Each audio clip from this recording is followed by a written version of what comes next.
ഇതാണ് ചന്ദനം തൈക്കുള്ള സീഡ്. ഇതിൽ നിന്നാണ് നമ്മൾ തൈ ഉൽപ്പാദിപ്പിച്ചെടുക്കുന്നത്. ഇത് പ്രമോദ്, എറണാകുളം ജില്ലയിലെ ആമ്പല്ലൂർ സ്വദേശിയായ ഒരു കർഷകൻ. പ്രമോദ് ഇവിടെ തൻ്റെ നഴ്സറിയിലും കൃഷിയിടത്തിലുമായി ചന്ദനമരങ്ങൾ ഇന്ന് കൃഷി ചെയ്യുന്നുണ്ട്. 1.5 വർഷത്തോളം പ്രായമായവ. വളരെ കുറച്ച് നാളുകളെയായുള്ളൂ മലയാളിയുടെ കൃഷി അഭിരുചിയിൽ ചന്ദനമരങ്ങൾ വന്നുപെട്ടിട്ട്. ചില ജില്ലകളിലെ ചുരുക്കം ചില കർഷകരൊക്കെ ചന്ദനമരങ്ങൾ കൃഷി ചെയ്തു തുടങ്ങിയെങ്കിലും ഇന്നും നല്ലൊരു ശതമാനം കർഷകർക്കും ഈ ഒരു കൃഷിയെപ്പറ്റി സംശയങ്ങൾ ഏറെയാണ്. ശരിക്കും ചന്ദനം എന്ന വിള സാധാരണ കർഷകർക്ക് കൃഷി ചെയ്യുവാൻ സാധിക്കുമോ? അതിലേക്ക് വരുന്നതിന് മുൻപ് ഒരു ചരിത്രം പറഞ്ഞ് തുടങ്ങാം. നമ്മുടെ ഭാരതത്തിന് ചന്ദനം എന്ന സുഗന്ധദ്രവ്യത്തോട് അഭേദ്യമായ ബന്ധമുണ്ട്. മഹാഭാരതത്തിലും രാമായണത്തിലും പുരാണ ഇതിഹാസ കൃതികളിലുമൊക്കെ ചന്ദനമരങ്ങളെപ്പറ്റി പരാമർശവുമുണ്ട്. രഘുവംശം, ചരകസംഹിത, കാവ്യമീമാംസ, ഹിതോപദേശം, അമരകോശം, ഭാവപ്രകാശം, രജനീനിഘണ്ടു തുടങ്ങിയ പല ഗ്രന്ഥങ്ങളിലും ചന്ദനത്തിൻ്റെ ജന്മദേശമായി പറയപ്പെടുന്നത് ഭാരതത്തെയുമാണ്. അത്ര പ്രാധാന്യമുള്ള ചന്ദനം രാജകുടുംബങ്ങളുടെ ഒരു സ്വകാര്യ സ്വത്തായി കരുതപ്പെട്ടും പോന്നിരുന്നു. അങ്ങനെ 1792 മൈസൂർ ഭരണാധികാരിയായിരുന്ന ടിപ്പു സുൽത്താൻ ചന്ദനത്തിന് രാജപദവി നൽകി. അന്നു മുതൽ അദ്ദേഹം ഈ വൃക്ഷത്തിൻ്റെ വിപണനവും പരിപാലനവുമൊക്കെ സർക്കാരിൻ്റെ അവകാശമായും മാറ്റി. പിന്നീട് ഇവിടേക്ക് അതിക്രമിച്ചു കയറിയ ബ്രിട്ടീഷുകാരും ടിപ്പു സുൽത്താൻ്റെ പാത തന്നെ പിന്തുടർന്നു. അവർ നമ്മുടെ സുഗന്ധദ്രവ്യങ്ങളൊക്കെ കൊള്ളയടിച്ചുകൂടെ ചന്ദനത്തെയും കൂടെ കൂട്ടി. 1848 1861 ഇടയ്ക്ക് മൈസൂരിൽ പ്രാദേശികമായി തന്നെ ചന്ദനത്തൈലം ഉണ്ടാക്കുവാനും തുടങ്ങിയിരുന്നു. അന്നു മുതൽ മൈസൂർ ചന്ദനത്തൈലം ലോകപ്രശസ്തവും ആയി. 1864 ചന്ദനമരങ്ങൾ വനം വകുപ്പിൻ്റെ നിയന്ത്രണത്തിലുമായി. ഇന്ത്യയിൽ ചന്ദനമരങ്ങൾ ധാരാളമായി ഉണ്ടായിരുന്നുവെങ്കിലും ഇവ കൊള്ളയടിക്കാൻ കാട്ടിയ ആർജവം കൃഷി ചെയ്യുവാൻ ബ്രിട്ടീഷുകാർ കാട്ടിയില്ല. 1898 ഇന്ത്യയിൽ നിന്ന് വ്യാപകമായി മറ്റു രാജ്യങ്ങളിലേക്ക് ചന്ദനം കയറ്റുമതിയും തുടങ്ങി. സ്വാഭാവികമായും ഇവിടുത്തെ ചന്ദനമരങ്ങളിൽ ഗണ്യമായ കുറവുമുണ്ടായി. കോളനി വാഴ്ച കഴിഞ്ഞപ്പോഴേക്കും ഈ സുഗന്ധദ്രവ്യം പല കാടുകളിൽ നിന്നും പൂർണ്ണമായും നീക്കപ്പെട്ടിരുന്നു. പക്ഷേ ലോകമെമ്പാടും ഇന്ത്യൻ ചന്ദനത്തിൻ്റെ ഖ്യാതിയും വർദ്ധിച്ചു. സ്വാതന്ത്ര്യത്തിന് ശേഷം സമ്പദ്ഘടനയുടെ നല്ലൊരു ഭാഗമായി ചന്ദന വ്യാപാരം മാറി. പിന്നീടാണ് ഭരണകൂടങ്ങൾക്ക് മുഴുവൻ തലവേദനയായ വീരപ്പൻ എന്ന കാട്ടുകള്ളൻ സത്യമംഗലം കാടുകളിൽ നിന്ന് ചന്ദനമരങ്ങൾ കടത്തി കുപ്രസിദ്ധി ആർജിക്കുന്നു.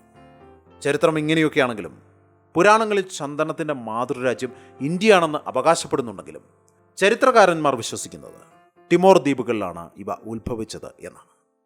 ഇന്തോനേഷ്യ, ജോവാൻ ഫെർണാണ്ടസ് ദ്വീപുകൾ, ന്യൂസിലാൻഡ് എന്നിവിടങ്ങളിലൊക്കെ ഇന്ന് സ്വാഭാവികമായി ചന്ദനം വളരുന്നുണ്ട്. എന്നാൽ സൻഡായം ആൽബം എന്ന ഇനം ചന്ദനമാണ് ലോകത്തിലെ ഏറ്റവും വിലയേറിയതും പ്രിയമേറിയതുമായ ചന്ദനം. അവ 90% വളരുന്നത് നമ്മുടെ ഇന്ത്യയിലും.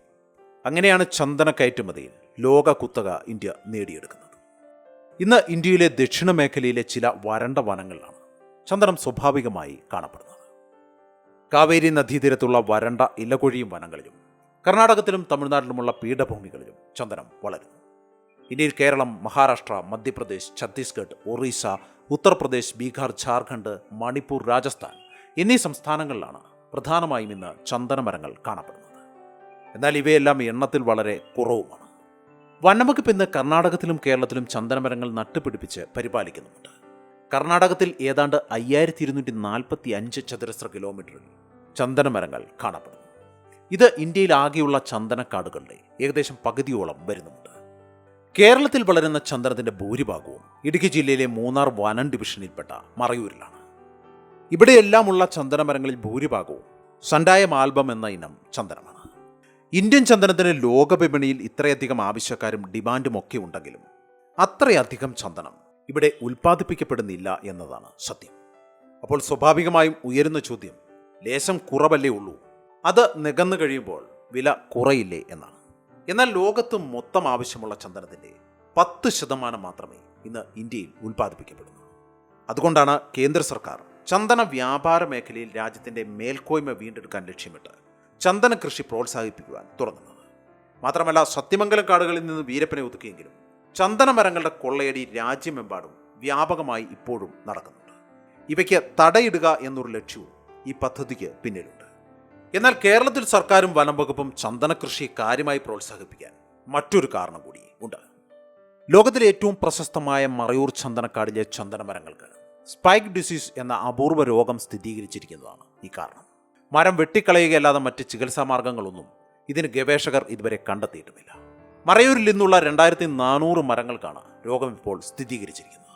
ഇതോടുകൂടി ചന്ദന മരങ്ങളിൽ ഗണ്യമായ കുറവുണ്ടാകുമെന്ന ഭയമാണ് സർക്കാരിനെ ചന്ദന കൃഷി പ്രോത്സാഹിപ്പിക്കാൻ പ്രേരിപ്പിച്ച ഘടകം.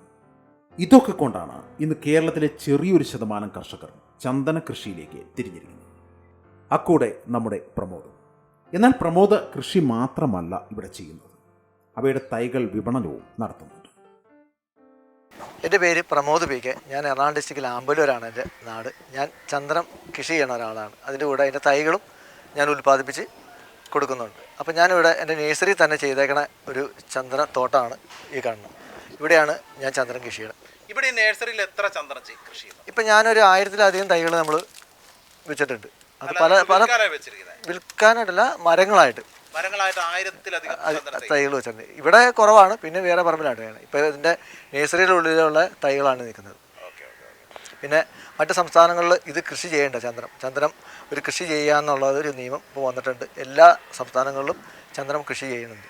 നമ്മുടെ മറയൂരിൽ നിന്നാണ് ഇതിൻ്റെ ഏറ്റവും കൂടുതൽ സീഡ് പോയി തൈകളായിട്ട് വരുന്നത്. മറയൂരിൽ നിന്നാണ് ഏറ്റവും കൂടുതൽ അതിൻ്റെ സീഡുകൾ നമുക്ക് തരുന്നത്. ഇതാണ് ചന്ദനത്തിൻ്റെ തൈ. ഇത് ഏകദേശം നല്ല പ്രായമായൊരു തൈയാണ്. ഒരു 8 മാസത്തിന് മേളിൽ പ്രായമായ ഒരു തൈയാണ് നമ്മൾ നടാൻ ഉപയോഗിക്കുന്നത്. ചന്ദനം കൃഷി ചെയ്യുക എന്നത് അത്ര എളുപ്പമുള്ള ഒരു ജോലിയാണ്. സാധാരണ കൃഷി പോലെ നമുക്കിവയെ പരിപാലിക്കുവാൻ സാധിക്കും. ചന്ദനം എന്നത് ഭാഗികമായി ഒരു പരജീവി സസ്യമാണ്. 6 മാസം വരെയുള്ള ഭക്ഷണമേ ഇവയുടെ വിത്തിൽ സൂക്ഷിച്ചു വെച്ചിട്ടുള്ളൂ.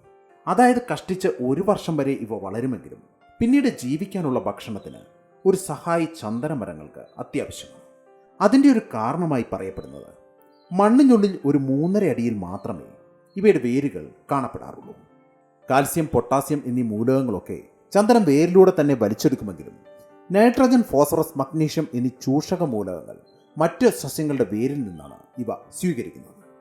അതുകൊണ്ട് വനത്തിനുള്ളിൽ ഏകദേശം 300ഓളം സസ്യങ്ങളുമായി ബന്ധപ്പെട്ടാണ് ചന്ദനമരങ്ങൾ വളരുന്നത്.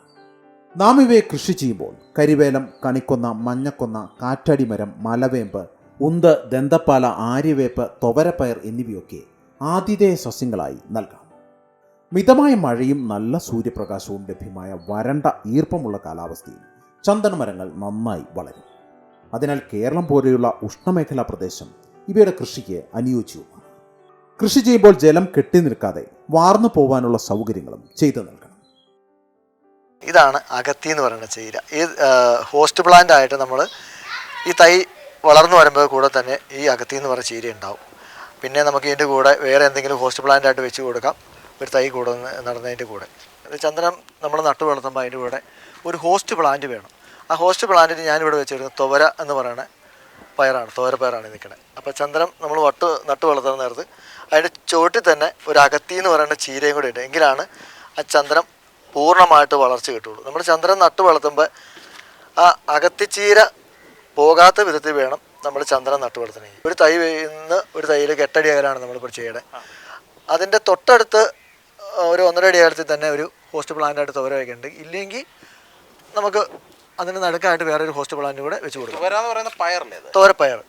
നമുക്ക് ഈ ഒരു ചന്ദനത്തിൻ്റെ കൃഷി ചെയ്യുമ്പോൾ അതിൻ്റെ അകലം എങ്ങനെയാണ്? ഒരു തൈയിൽ നിന്ന് ഒരു തൈയിലേക്കുള്ള അകലം 8 അടി അകലമാണ് നമ്മൾ ചെയ്യുന്നത്. അതിൽ നിന്ന് നമുക്ക് വേറെ ഹോസ്റ്റ് പ്ലാന്റ് വയ്ക്കണമെങ്കിൽ അടുത്ത് തന്നെ വയ്ക്കാം. അതിന് രണ്ടിനിടയ്ക്ക് ഒരു പ്ലാന്റ് വയ്ക്കണമെങ്കിൽ നമുക്കതും ചെയ്യാം. അപ്പോൾ രണ്ടിൻ്റെ ഇടയ്ക്ക് ഒരെണ്ണം വെച്ചാൽ മതി. ഓക്കെ. നമ്മൾ ഈ ചന്ദനം കൃഷി ചെയ്യുമ്പോൾ ചന്ദനം ഒരു തനിവിളയായിട്ട് കൃഷി ചെയ്യുന്നതാണോ അത് ഇടവിളയായിട്ട് കൃഷി ചെയ്യാൻ പറ്റും? ചന്ദനം നമുക്ക് മറ്റു വിളകൾക്കിടയിൽ കൃഷി ചെയ്യാൻ പറ്റും. മറ്റ് ഇതിനകത്ത് നമുക്ക് ചെയ്യാം. അതിന് ഷെയ്ഡ് ഒരു പ്രശ്നമല്ല. അതിന് ഷെയ്ഡ് പ്രശ്നമല്ല. ചന്ദനത്തിന് നല്ല രീതിയിൽ വളങ്ങൾ കൊടുത്തു കഴിഞ്ഞാൽ ചന്ദനം നല്ല രീതിയിൽ വളരും. അതിന് നമ്മൾ അത്യാവശ്യം വളങ്ങളും കാര്യങ്ങളും എല്ലാം ചെയ്ത് കഴിഞ്ഞാൽ നല്ല രീതിയിൽ ഒരു വളർച്ച കിട്ടുന്നതാണ് ചന്ദനം. ഓക്കെ. എന്ത് വളമാണ് ചന്ദനം? ഞാൻ ഇവിടെ ചെയ്യുന്നത് ചാണാപ്പൊടി, വേപ്പ് മണ്ണാക്ക്, എല്ലുപൊടി അങ്ങനെയുള്ള വളങ്ങളാണ് ഞാൻ ചന്ദനത്തിന് കൊടുക്കുന്നത്.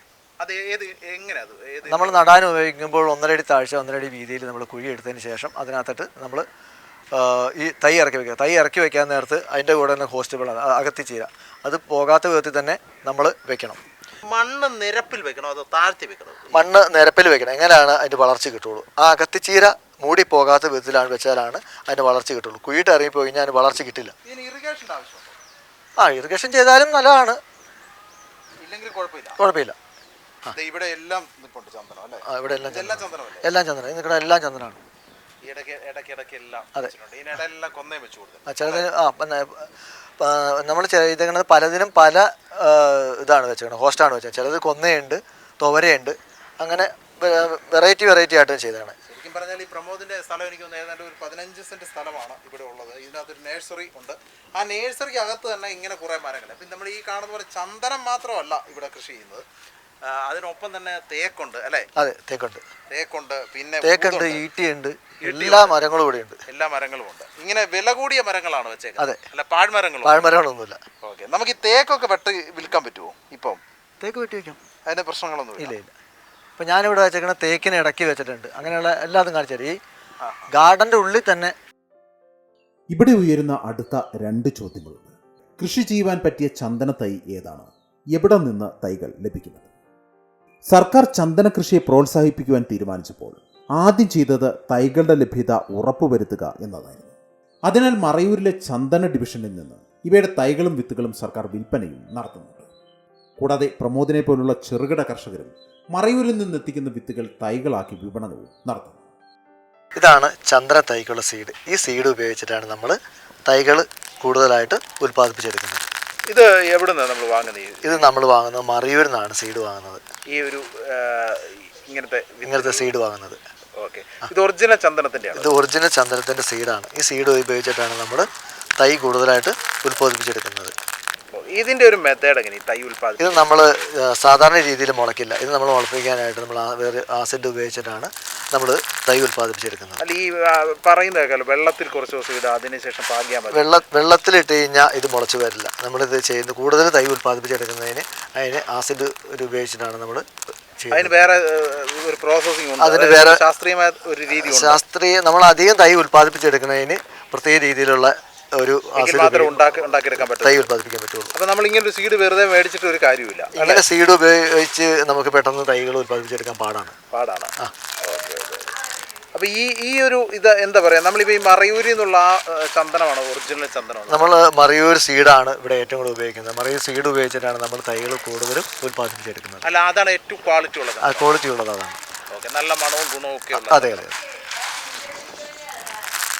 ഈ ഒരു വിത്ത് നമ്മുടെ ചന്ദനത്തിൽ നിന്ന് നമുക്ക് അടുത്ത് ഉണ്ടാക്കിയെടുക്കാൻ പറ്റും? നമ്മുടെ അതിന് ഇവിടുന്ന് സീഡ് കിട്ടാനില്ല. നമ്മൾ കൂടുതലും സീഡ് വാങ്ങുന്നത് മറയൂരിൽ നിന്നാണ്. അല്ല, ഞാൻ ചോദിച്ചത്, നമ്മളിപ്പോൾ ചന്ദനം വെച്ചു, കൃഷി ചെയ്തു, കുറേ കഴിഞ്ഞു, കുറേ കഴിയുമ്പോൾ നമുക്ക് ഇതുപോലെ സീഡ് കിട്ടുമോയെന്ന് ചോദിച്ചത്. അത് ഇപ്പം നമ്മൾ കിട്ടില്ല. കാരണം നല്ലൊരു മരത്തിൽ നിന്ന് മാത്രമാണ് അതിനുള്ള ആ സീഡ് കിട്ടുള്ളൂ. കുറേ വർഷങ്ങളെടുക്കും ഈ സീഡ് കിട്ടുന്നത്. അതുവരെ നമ്മൾ ഇതിനു വേണ്ടി വെയിറ്റ് ചെയ്തിരിക്കുന്ന മണ്ടത്തരമാണ്. അതെ. ഇനി ഉയരുന്ന പ്രധാന ചോദ്യങ്ങൾ: ചന്ദനം കൃഷി ചെയ്താൽ പണി കിട്ടുമോ? ഇത് വിപണനം ചെയ്യാൻ സാധിക്കുമോ? ചന്ദനം എങ്ങനെ വിളവെടുക്കാം? ഇവയ്ക്ക് ലഭിക്കുന്ന വില എത്ര എന്നൊക്കെ. ആദ്യത്തെ ചോദ്യത്തിനുള്ള ഉത്തരം ഈ വീഡിയോയിൽ മുഴുവനായി പറഞ്ഞിരിക്കുന്നത് തന്നെയാണ്. വീട്ടുവളപ്പിൽ ചന്ദനം നടുന്നതിനുണ്ടായിരുന്ന നിയമ തടസ്സങ്ങളൊന്നും ഇപ്പോഴില്ല. കർഷകർ ഇവ കൃഷി ചെയ്താലും സർക്കാർ തന്നെയാണ് അന്തിമമായി മരങ്ങളുടെ ഉടമ. കയറ്റുമതി സർക്കാരിലൂടെ മാത്രമാണ് സാധ്യമാകുന്നത്. 12 മുതൽ 15 വർഷം വരെ ഇവയെ വളർത്തി വെട്ടാൻ പാകമാകുമ്പോൾ വനംവകുപ്പിനെ അറിയിച്ചാൽ അവർ തന്നെ വന്ന് വെട്ടി തടി മറയൂരിലെ ഡിപ്പോയിലേക്ക് കൊണ്ടുപോകും. തടിയുടെ നിലവിലുള്ള വിപണി വില പൂർണ്ണമായും കർഷകന് ലഭിക്കുകയും ചെയ്യും. വെട്ടുന്നതിനുള്ള ചെലവും തടി കൊണ്ടുപോകുന്നതിനുള്ള ചെലവും മാത്രമേ കുറയ്ക്കുകയുള്ളൂ. മുൻപ് 70% ഉടമയ്ക്കും 30% വനംവകുപ്പിനും എന്ന നിയമമായിരുന്നു. ആ നിയമവും ഇപ്പോൾ മാറ്റിയിട്ടുണ്ട്. എന്നാൽ സ്വന്തം പട്ടയ ഭൂമിയിൽ മാത്രമേ ചന്ദനം കൃഷി ചെയ്യുവാൻ പാടുള്ളൂ. നമ്മളിപ്പോൾ ചന്ദനം കൃഷി ചെയ്യുന്നു എന്നുണ്ടെങ്കിൽ നമ്മൾ അതിന് വേറെ എന്തെങ്കിലും നിയമ തടസ്സങ്ങളോ അല്ലെങ്കിൽ നമ്മൾ എന്തെങ്കിലും പെർമിഷൻ എടുക്കേണ്ട ആവശ്യമോ ലൈസൻസ് എടുക്കേണ്ട ആവശ്യമോ അങ്ങനെ വേണ്ട. ചന്ദനം നട്ടു വളർത്തുന്നതിന് നമുക്ക് പെർമിഷൻ വേണ്ട. ചന്ദനം മുറിക്കാൻ നേരത്ത് മാത്രമാണ്, നമ്മുടെ പട്ടയം ഉള്ള ഭൂമിയിൽ മാത്രമാണ് ചന്ദനം നമുക്ക് വളർത്താവുള്ളൂ. പട്ടയം ഇല്ലാത്ത ഭൂമിയിൽ നമുക്ക് വളർത്താൻ പാടില്ല. നമ്മളിത് പിന്നെ എത്ര സമയത്ത് നമുക്ക് വെട്ടാൻ കഴിയും? നമുക്ക് ഏകദേശം ഒരു 8 മുതൽ 10 വർഷത്തിനുള്ളിൽ ഇത് ആദായമാവും. അതായത് 20 സെൻറ്റിമീറ്റർ ആണ് ഇതിൻ്റെ വണ്ണം വരുന്നത്. ആ 20 സെൻറ്റിമീറ്റർ വണ്ണം വന്നു കഴിഞ്ഞാൽ നമുക്കിതിന് മുറിക്കാം. നമുക്കിപ്പോൾ നിലവിൽ കൃഷി ചെയ്യാമെന്ന് പറഞ്ഞു വന്നിരിക്കുന്നത് വൈറ്റ് സാൻഡലാണ് നമ്മളിവിടെ ചെയ്യണത്. ഏറ്റവും കൂടുതൽ വൈറ്റ് സാൻഡലിനാണ് ഏകദേശം നല്ല വില. ഏകദേശം 14,700 വരെ 1 കിലോ സാണ്ടലിൻ്റെ വിലയുണ്ട്. ഇതിന് ഇലയൊഴിച്ച് ബാക്കി എന്തിനും വിലയുള്ളത്, വേര് കമ്പ് എല്ലാത്തിനും നല്ലൊരു വിലയുള്ളൊരു കൃഷിയാണ്. പല ആൾക്കാരും ഇപ്പോൾ നമ്മളിവിടെ നിന്ന് പ്ലാന്റേഷനായിട്ട് നല്ല രീതിയിലുള്ള തൈകൾ നമ്മുടെ നഴ്സറിയിൽ നിന്ന് പോകുന്നുണ്ട്. നമുക്ക് ഈ ഒരു 14,500 എന്ന് പറഞ്ഞാൽ ഒരു ചെടിയിൽ നിന്ന് അല്ല ഒരു മരത്തിൽ നിന്ന് എന്തേരം നമുക്ക് എത്ര കിലോ കിട്ടും? ഇപ്പോൾ അങ്ങനെ പറഞ്ഞു കഴിഞ്ഞാൽ ഇപ്പോൾ അധികം വലിയ കൂട്ടി 14,000 കിട്ടിയില്ലെങ്കിൽ 1 കിലോയ്ക്ക് ഉള്ള വില കിട്ടും. 1000 രൂപ വെച്ച് കൂട്ടിയാൽ തന്നെയാണെങ്കിലും നല്ലൊരു രീതിയിലുള്ള ഒരു വരുമാനമായി. അല്ല 14,000 കിട്ടുന്നല്ല ഞാൻ ചോദിച്ചാൽ, ഒരു മരത്തിൽ നിന്ന് എത്ര കിലോ നമുക്ക് ഇതായിട്ട് കിട്ടും? ഇപ്പം ഇങ്ങനെ വന്നാൽ ഒരു 100 കിലോ മേളെങ്കിലും ഉണ്ടാവും ഒരു മരം. ഒരു മരം അത്രയും ഉണ്ടാവും അല്ലേ? അതെ. നമ്മൾ ഇതിൻ്റെ പൂർണ്ണ വളർച്ച എത്തിക്കഴിഞ്ഞാൽ നമ്മുടെ ആധാർ കാർഡ്, ബാങ്ക് അക്കൗണ്ട് എന്നിവയെല്ലാം നമ്മൾ പോസ്റ്റ് ചെയ്യിപ്പിക്കുകയാണ്. അവിടെ നിന്നാണ് നമുക്ക് ഇതിൻ്റെ വളർച്ച എത്തിക്കഴിഞ്ഞാൽ ഇതിനുള്ള അനുവാദം തരുന്നത്. ഫോറസ്റ്റുകാർ വെട്ടുവാണോ നമ്മൾ വെട്ടുവാണോ? ഇല്ല, അതെല്ലാം സർക്കാരിൻ്റെ ഇതിനകത്താണ് ചെയ്യുന്നത്. അവർ തന്നെ വെട്ടി ഇത് കൊണ്ടുപോകും. അതെ. നമുക്കിതല്ല പുറത്ത് വിൽക്കാൻ പാടില്ല. 10 മുതൽ 15 മീറ്റർ വരെ നീളവും 2.5 മീറ്റർ വരെ ചുറ്റളവും പ്രായപൂർത്തിയാവുന്ന ഒരു ചന്ദനമരത്തിന് കാണപ്പെടാറുണ്ട്. 100 കിലോഗ്രാമോളം തൂക്കവും ഇവയ്ക്കുണ്ട്. അതിൽ കാതൽ മാത്രം 20 കിലോഗ്രാമോളം വരും. ഈ കാതൽ കൊണ്ടാണ് ചന്ദന തൈലം ഉൽപ്പാദിപ്പിക്കുന്നത്. 1 കിലോഗ്രാം ചന്ദന തൈലത്തിന് 2.5 ലക്ഷം രൂപയോളമാണ് വിപണി വില. ചന്ദനത്തിന് തൂക്കത്തിനാണ് വില ലഭിക്കുന്നത്.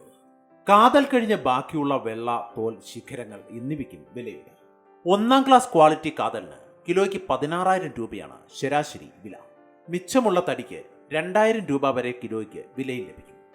ഇവിടെ നിന്ന് ന്യായമായിട്ട് തൈകൾ കയറി പോകുന്നുണ്ടോ? നല്ല രീതിയിൽ നമുക്ക് ഇവിടുന്ന് തൈകൾ കയറി പോകുന്നുണ്ട്. നമ്മുടെ കേരളത്തിന് പുറത്തേക്ക് വരെ നമ്മുടെ ഇവിടുന്ന് തൈകൾ പോകുന്നുണ്ട്. നമുക്കിത് എവിടെ വേണമെങ്കിലും നമ്മൾ ഡെലിവറി ഉണ്ടോ? എവിടെ വേണമെങ്കിലും നമുക്ക് ഡെലിവറി ഉണ്ട്. അങ്ങനെ ഒരു വിഷയം കൊറിയറായിട്ടും നേരിട്ടും നമ്മൾ ഇവിടുന്ന് തൈകൾ എത്തിച്ചു കൊടുക്കുന്നുണ്ട്. നമ്മൾ പ്ലാന്റേഷൻ അല്ലാതെ നമ്മൾ പ്ലാന്റേഷൻ ഇത് ചെയ്തു കൊടുക്കുന്നുണ്ട് അത്യാവശ്യത്തിന്. പല സ്ഥലങ്ങളിലും ഇതിൻ്റെ കൃഷികളുണ്ട്. നമ്മുടെ എറണാകുളം ഡിസ്ട്രിക്റ്റിൽ തന്നെ പല സ്ഥലങ്ങളിലും ഇതിൻ്റെ തൈകൾ, ഇതിനേക്കാളും വലിയ മരങ്ങൾ നമ്മുടെ എറണാകുളം ഡിസ്ട്രിക്റ്റിൽ തന്നെ ചെയ്തിട്ടുണ്ട്. അത് പോയി കണ്ടിട്ടാണ് ഞാനിപ്പോൾ ചെയ്യുന്നത്. ഇപ്പം ഞാനിവിടെ വെച്ചേക്കണത് ഏകദേശം ഒരു 15 അടി മുകളിൽ ഉയരങ്ങളുള്ള തൈകളാണ് എൻ്റെ ഇവിടെ നിൽക്കുന്നത്. വിലയേറിയ മരമായതിനാൽ തന്നെ ചന്ദനത്തിന് സംരക്ഷണവും അത്യാവശ്യമാണ്. മോഷ്ടാക്കളാണ് ഏറ്റവും വലിയ ഭീഷണി. മോഷണം തടയാൻ ഇപ്പോൾ സാങ്കേതിക വിദ്യകളും ലഭ്യമാണ്. Bengaluru institute of wood science and ടെക്നോളജിയിലെ ഗവേഷകർ ചന്ദനമരത്തിന്റെ തടിയിൽ ഘടിപ്പിക്കാൻ ചിപ്പുകളും തയ്യാറാക്കിയിട്ടുണ്ട്. 2025ഓടെ ചന്ദനത്തിന്റെ ഉപഭോഗം വിപുലപ്പെടുത്തുകയും ഇപ്പോഴുള്ളതിന്റെ 5 ഇരട്ടിയായി വർദ്ധിപ്പിക്കുകയും ചെയ്യുമെന്നാണ് പഠനങ്ങൾ സൂചിപ്പിക്കുന്നത്. അതുവഴി ഏകദേശം 10 ഇരട്ടി ലാഭമുണ്ടാകുമെന്നും കണക്കുകൂട്ടുന്നു.